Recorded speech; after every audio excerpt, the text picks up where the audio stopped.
Get yourself an old IBC tank, an international bulk container. You can find these used IBCs, these pallet-based 1,000-liter plastic shipping containers, literally all over the world.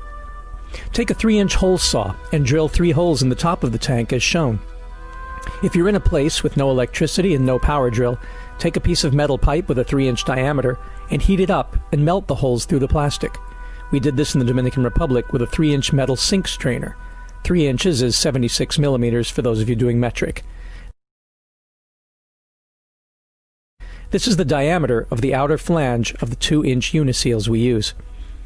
Next, get yourself 3 2-inch uniseals, grease them up with plumber's silicone, and pop them into the holes. Next, cut 3 pieces of 2-inch or 50 millimeter sewer pipe to a length of 1.5 meters. Designate one of the pipes as the feeding pipe, and cut the bottom at a 45-degree angle so that the food waste you put in can slide out easily into the bottom of the tank. This gives the pipe a pointy end. Sand any rough edges and soap up the pipe and the inner ring of the uniseal, and firmly push the pipe through the uniseal, twisting as you go, until it reaches the bottom of the tank and stops.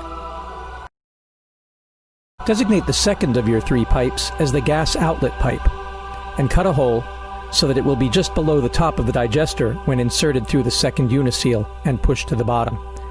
Yes, you'll have to measure this one, as the heights of your IBC can vary. You can do this by putting the pipe in the hole before you put the uniseal in and making a mark with a permanent marker about 2 centimeters below the place where the top of the tank touches the pipe.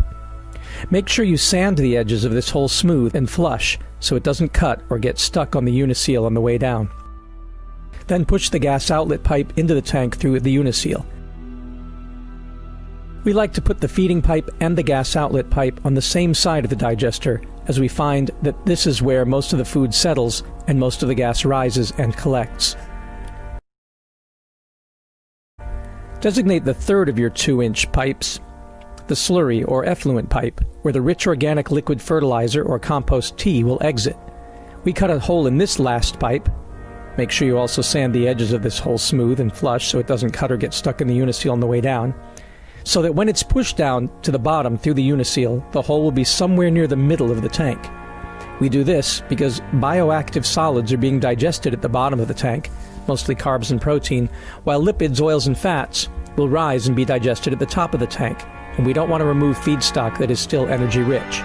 By placing the outflow pipe on the opposite side of the tank, diagonally across from the feeding pipe, we maximize the hydraulic retention time of the feeding material, that is, the time it spends being digested in the tank, so we can win the maximum amount of energy from it. Since our digesters are a kind of plug-flow digester design, the food we push in one side of the tank is slowly shoved to the other side of the tank when new material is added. But the fertilizer we force out with each feeding has had the best opportunity to get digested, and because we draw it from the middle of the far end of the tank, it comes out as a liquid that is nitrogen and nutrient-rich, but doesn't clog pipes. The sludge can stay in for years and years, and only rarely needs to be pumped out to make a solid compost. With these 3 pipes in place, you're basically done with the digester. The rest is plumbing. At the top of this pipe, we put a 2-inch to 1/2-inch PVC reducer, a 1/2-inch PVC ball valve, an elbow, and a 1/2-inch barbed hose connector. We don't glue these on in case we ever need to remove them to clear any possible clogs should they arise. For the fertilizer outlet pipe, we first cut off about 5 centimeters at the top, and then attach a 2-inch T, a piece of 2-inch pipe, a 2-inch elbow, and a drain pipe leading to the fertilizer bucket. Every time you add ground up food waste and water to the system from the feeding end, an equivalent amount of bioslurry will be forced out, because the 90-degree part of the T is lower than the feeding pipe. So whenever it's filled, the fertilizer pipe will overspill and drain into the bucket.